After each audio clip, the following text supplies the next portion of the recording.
Together with American songwriter, we had the opportunity to talk to Liv Charette. Adam was able to talk to Liv on the phone. She just released her debut single, That Kind of Song. Make sure to check out our Facebook page and YouTube channel at Bringing It Backwards and follow us on Instagram and Twitter at Bringing Back Pod. We'd appreciate your support if you follow and subscribe to our podcast, wherever you listen to podcasts. We're Bringing It Backwards with Liv Charette. Hello. Hi, Liv. How are you? Hi, good. How are you? I am great. Thank you so much for doing this. Oh my gosh, of course. I'm excited. Right on. So our podcast is about your journey in the music industry and how you got to where you are today. Perfect. So see here. Just putting in another headphone. Oh, yeah, no worries. Take your time. All right, there we go. I think that sounds better. Yeah, again, thanks so much for doing this. I did read that you were from Ottawa, Canada. Is that where you were like born and raised? Yes. Yeah. I was born in Ottawa and lived there till about the age of 20. And then I moved to Nashville just before my 21st birthday. Oh, wow. Very cool. How did you get into music originally? Originally, I was actually a figure skater for 11 years. So that was kind of my thing from the age of like 3 to about 14. And then I decided I had lost my passion for it and decided that music was really where my heart was at. I started singing with my grandfather, who is an awesome singer, and my uncle as well. And I was just like, teach me how to sing properly. And so the rest is kind of history from there. And I just really fell in love with country from the start. I mean, I was always a huge Shania Twain fan and Martina McBride and Trisha Yearwood. Really looked up to the women of country growing up. So it just kind of fell naturally as soon as I really found, that I had some talent in singing. Mm-hmm. So, yeah. Well, tell me, so you were a figure skater from 3, you said, to what, 13, 14, 11? You spent to the age of right? to about the age of 14. So it was 11 full years of just skating every single day. Well, about 6 days a week, and it'd be on and off ice training. It was pretty intense.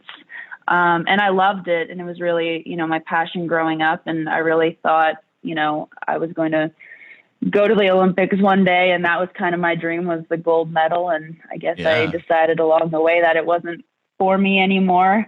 And I wanted to go for the Grammy instead. So sure. Was there like a moment that you decided, music was going to be the shift? I guess I had hung up my blades and had a little bit of time off and just really needed to find that thing that motivated me again. And I just started to really focus on studies and stuff like that. And what kind of was the catalyst was that my grandfather was a vocal coach for one of the small local plays from the small town that my parents grew up in, which is only about an hour and a half from where I grew up. So we're a really close family and always would travel back and forth. And he was a vocal coach for one of the musicals in town. And so I was seeing him, coach a lot of young kids, because it was for the play Annie. And I was like, hey, I can do that too. Can you teach me? So it was kind of like a genuine thing. And as soon as he started teaching me, we really bonded over ABBA music, because he's more, more old school music and really, into 70s pop, I would say, and some Frank Sinatra type stuff and Engelbert Humperdinck. So we found middle ground in ABBA because I really loved Mamma Mia. So those are the first kinds of songs that he started, teaching me how to sing. And then I found country sort of all on my own. Oh, okay. And from there, you're 14, and then were you in the choir and stuff in school? Like, how did you pursue music once you kind of decided, that's what you wanted to do after meeting with your grandfather and stuff? Yeah, so I guess as soon as my parents realized I had talent in singing, they enrolled me in some vocal lessons. And so I really started taking it seriously then. And I was in, I guess, an a cappella blues group in high school as well, just because there wasn't that many options in my high school. And I was like, you know what, I'm just going to try this, and it's singing, and I'll learn, some harmony and kind of step outside of my comfort zone and do a little bit of blues music. And it was a lot of fun. But after I graduated high school, it was really like the time that I was like, I think it's time I go to Nashville, and it's, that's where country music is. And through some mutual friends, I had met a producer, and he really wanted to work with me and work in a studio and work on some demos and really introduce me to, the songwriting community. And I'd been writing at home, pretty much by myself, because Ottawa is, it's a great city to grow up in, but it doesn't really have that songwriting community like Nashville does. I mean, there's just nothing like it. So when I came here for my first trip in 2013, I was introduced to this whole new world of people that just totally understood me and understood what,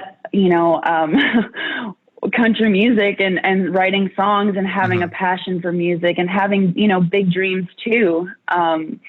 And wanting to pursue it on a bigger scale. And it was just really cool to find that community and group of friends. And everybody's just so welcoming in Nashville. So as soon as I started doing trips and kind of doing the back and forth thing for a while, I did that for about, I would say, a year and a half to 2 years. And then I decided, you know what, maybe I should go to Belmont.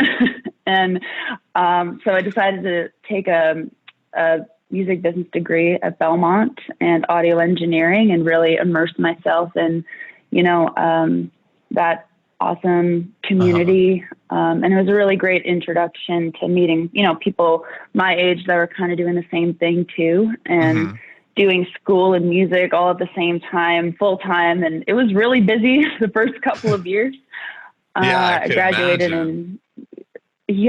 so I graduated in 2018, and now I've just been doing full-time music like I was, but just minus some of the studying, which has been kind of nice. But yeah. Very cool. So you said for like 2 years you were coming down from Ottawa to Nashville just to come down and write?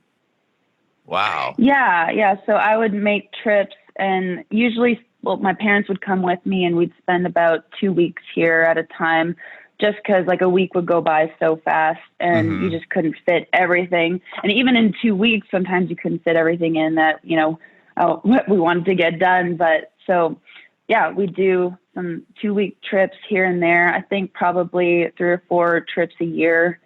And then I'd get home and I'd be like, man, that was such a high. It was so busy. I felt like I was getting so much done, and felt so good about everything. And then I'd be like home, like, oh no, there's nobody to write with, So it just really felt like it was the time, after doing that for about a year and a half to 2 years, like it was really time to make that shift and to be here. 'Cause I really think if you want to do anything in the country music industry, like you have to be here, you have to be in it, and you have to be, I guess, seen too. You have to go out, you have to network and mingle and all that stuff. And you can't really do that when you're only doing a couple trips a year. Yeah, totally. So it just makes sense.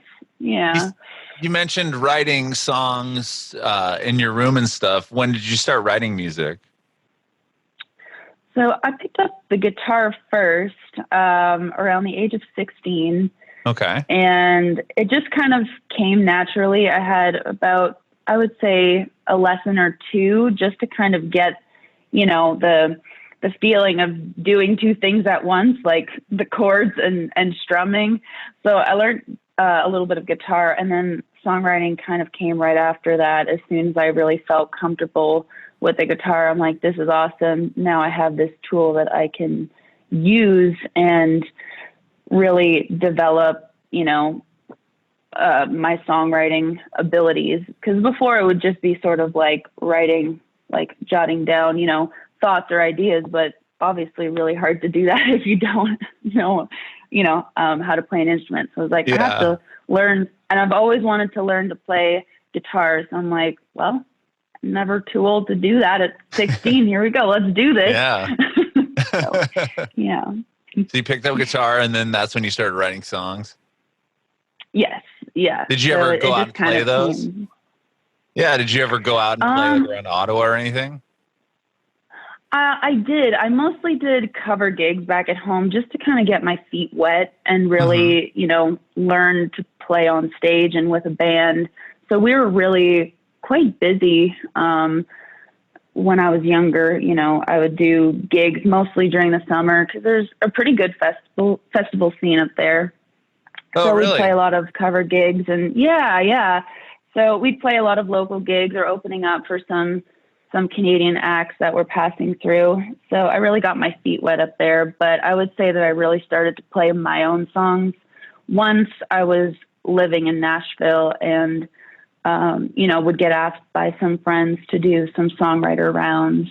And that's really when I got introduced to like, wow, these songwriter rounds, these are so cool, getting to experience and go to some of them and see some of the hit songwriters in this town, perform their songs and to hear the voices and brains behind the hits that we hear on the radio. And I was like, this is so cool. This is so different. Yeah. So I really started I don't playing really know my much songs about then. that. Yeah. Tell me a little bit more about that. I've never heard of that before. Oh yeah. So in Nashville, we have what are called, like writers rounds. So, some of the popular venues, like the Bluebird Cafe is really well known. The Listening Room is an awesome place. But there's so many different places that host these rounds. And usually it's about 3 to 4 different songwriters on stage, and each writer sings one of their original songs, and you kind of go one by one around a couple of times, and usually about 3 or 4 songs in a set. And it's just always cool, even when it's not a hit songwriter, it's an aspiring songwriter, to just hear the talent that comes out of this town. And it's always such an inspiring, show to play or to even just go and listen to, see what people are working on. I always feel motivated after I either play one or just go see one or go see a friend that's playing one. But I just think it's really cool. Yeah, that's a really, really cool idea. And then if you don't know the artist, you get to see one song and then see another one, you're not getting kind of overwhelmed. It's if they're taking turns and stuff. That's pretty cool. Yeah. Kind of one by one, and get a taste of everybody's vibe. And what's, pretty cool is everybody obviously has a different writing style. So it's always neat to see, how, different writers vibe with one another, and there's, casual conversation on stage and nothing. It's pretty laid back. People are either, trying new songs and just seeing how the audience reacts. And I always like to play my new songs out to a crowd and, in a writer's round and see, like, did people really respond to that? Were they, did it invoke some kind of emotion, whether it's, happy or sad, or how did it touch them? So it's always cool to try it out in a live setting and really see if this song that you feel so connected to, if it connects to the audience as well. Yeah, definitely. And was it pretty terrifying doing the first one of those, or do you remember playing your songs for the first time in front of people like that? Yeah. My first gig in Nashville was at the Blue Bar in Midtown, which I don't think is there anymore. But it was really nerve-wracking because I was so used to playing cover songs and, and doing those with a band, or even just on my own for, some acoustic gigs back home. But it was so different to be, on stage and put on the spot, and it's like, okay, now sing something that you wrote and put your heart into. And it's like, oh my gosh, how are people going to respond to this? But I think it's like anything, the more you do it, the more comfortable you become. But yeah, that was actually, because I don't normally get nervous to play in front of crowds. And I remember in that moment, I was like, why am I feeling so nervous for the first time? Like, I'm never scared to sing in front of people, but it's really because it's, you know, a piece of your heart, and it's you know, it's a big deal. Yeah, it's vulnerable. But yeah, now that I've done them, I've done them, I feel pretty good. Yeah, definitely. Yeah, because before with the cover band, at least you knew their hits when you were coming out. You know, people knew the songs. You know, you're presenting something that nobody's ever heard before.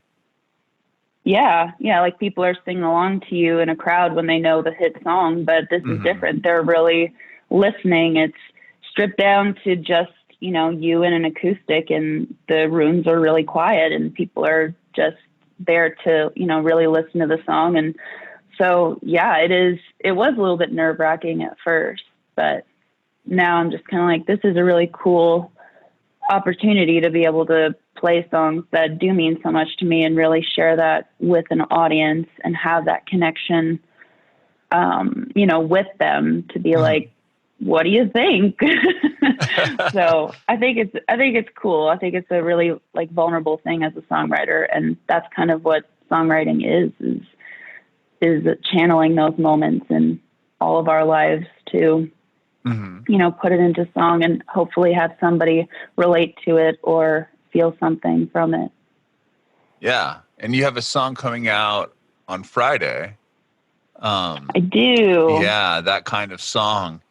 And is this the first song that you're putting out to the world, or have you put out other songs prior to this one? Because I saw a couple on your Spotify, but not a whole lot. Did you just start kind of releasing under your name? So I released a couple of songs a few years back, just to kind of see, you know, to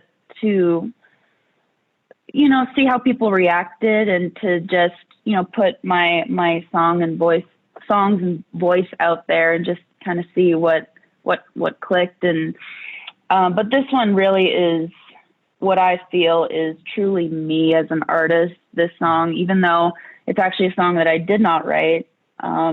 Yeah, you got to work with a pretty incredible people, huh? I did. Yeah, well, I want to talk about that, but yeah, sorry to cut you off. No, you're good. You're good. But yeah, so this is really how I really feel like this song is a representation of me as an artist. And so it really does feel like it's my first real song as Liv Charette. This is me, you know, being introduced to the world. So it's me in a song, I guess, even though I didn't write it. Well, tell me about working. I'm sure you didn't work directly with Andrew, did you?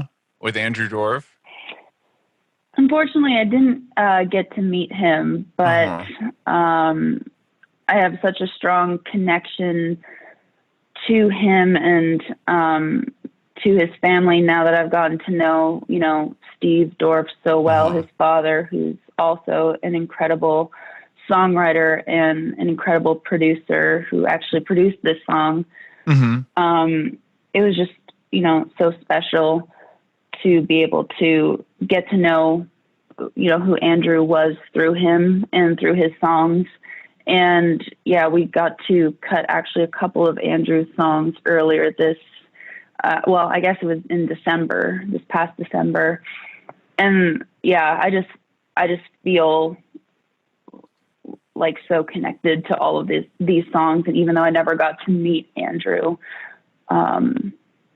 it's just such a special thing to do. Yeah. I read that it took a number of years for them to find somebody to sing the song, right?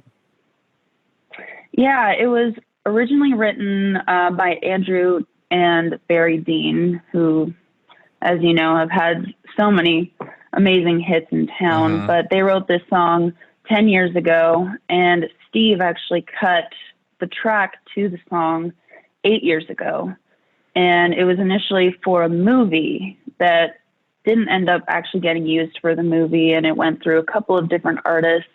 And I guess he just was not ever happy with the vocal, or it just didn't, I guess, make the song or how he felt the song was supposed, or the story was supposed to be told. So I'm just really honored that I get to be the voice of this song and this story, and that through, you know, some of these God moments that have happened through this journey, or my journey in Nashville, and I think Steve's journey and Andrew's and everything, to kind of make this song and this moment and, you know, this release happen.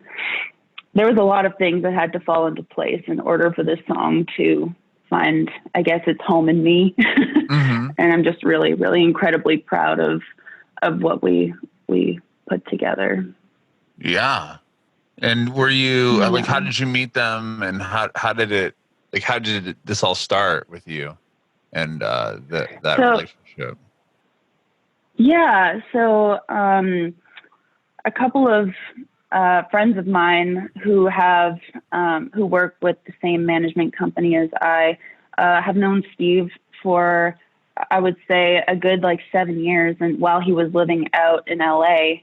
And they were pursuing more of a pop career, so they had worked with him throughout the years. And they're actually a British trio called Essex County. So I kind of got introduced to Steve through them and through a mutual manager that was working at my management company. And Steve heard a couple of my songs and just was like, you know, I'd love to meet her. And so we got together and had, you know, meeting. We listened to a couple songs, and it just felt right. You know, we heard a handful of songs. It was like, oh my gosh, these are all so incredible. And then we heard that kind of song, and it was, the original demo was actually sung by Barry Dean. So it's definitely in a lower key. So, you know, it's like to be able to, I guess, hear those songs and be like, wow, I feel like I could sing that, you know, in my key, but I really feel like that is my song, you know. And my manager agreed, and Steve was like, I think that this is the one. I think this is the song, you know? Yeah. But yeah, so it was pretty cool because, like I said, the track was already cut and recorded, and he had, you know, full intentions of recutting it, you know, and then he listened to it back and he's like, you know what? This is so, it's still, it still works in today's music. It's still so timeless. And he's like, if you feel like this is, good for you, I'm like, yes, it is 100%. You know, if you feel like this is good, then I think we should just keep the original track. There's something so magical about it. And the funny thing is he still uses a lot of the same players today. So he's like, you know what, even though it's 8 years ago, I think that this track still stands the test of time. And I was like, wow. I couldn't agree with you more. And I really think that what makes it is the story and the magic behind it, and the fact that it is, you know, so timeless. And I think that's what a lot of us artists look for, is the songs that will hopefully stand the test of time. And I really think this song will. I hope so. I think it's just such a special song. Yeah. Wow. That's awesome. That's incredible. Yeah, I did read Steve Dorff has praised you quite a bit in interviews and stuff over how challenging the vocal part is for the song and everything else. So that's really amazing. That must feel pretty good to have a legend like him complimenting you like that. Yeah, I mean, it definitely meant a lot. And to have, you know, the approval from him of my rendition of the song. But yeah, it's one of those challenging songs for sure. It starts off pretty low, in the lower range, and then it builds up in that chorus, goes back to the lows again. But then once it hits that 2-minute mark, it's really all up from there. It's about, I would say, I think it's about a 4-minute song. Okay. And so it's up for a solid 2 minutes, not much of a break there. So it's definitely vocally challenging, but I was like, bring it, let's do it. So that's amazing. Yeah. Do you have any other songs ready to release, or just going to put this one out for now and kind of see what happens? Well, this song is definitely the first song for now, but we definitely cut a couple more in December. So we shall see. Definitely lots of plans in the works. So more music to come for sure. Very but cool. I'm excited to see what this one does when it hits.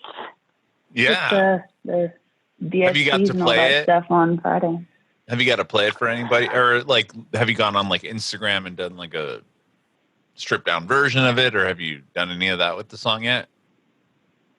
We actually got to cut, Steve and I, a live version of it the other day, and I'm really excited for that to be able to be published online. But we got to cut a live version of him just playing the piano, stripped down, a full, just live take of it.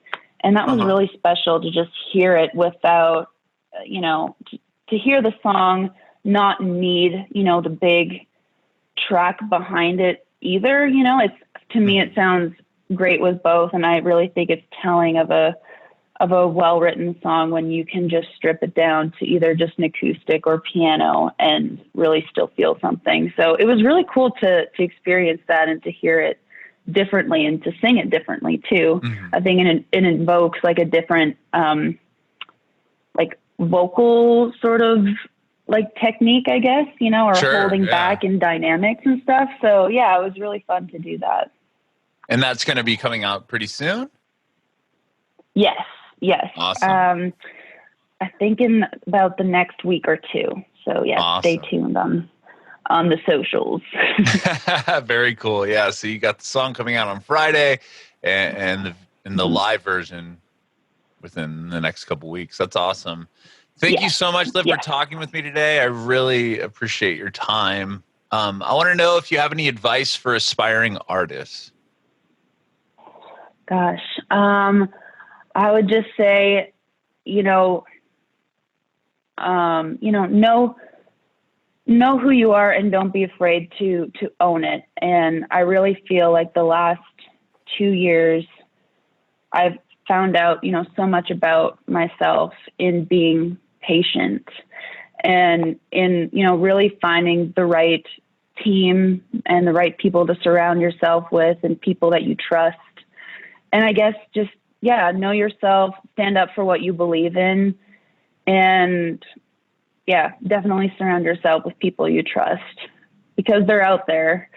You just have to find them. You have to find your circle. You have to find your team and the people that are willing to grow with you. And I'm really blessed to, like I said, have found that, I would say, in the last 2 years. And I think that has made all the difference in figuring out also who I am as an artist. So that's what I would say.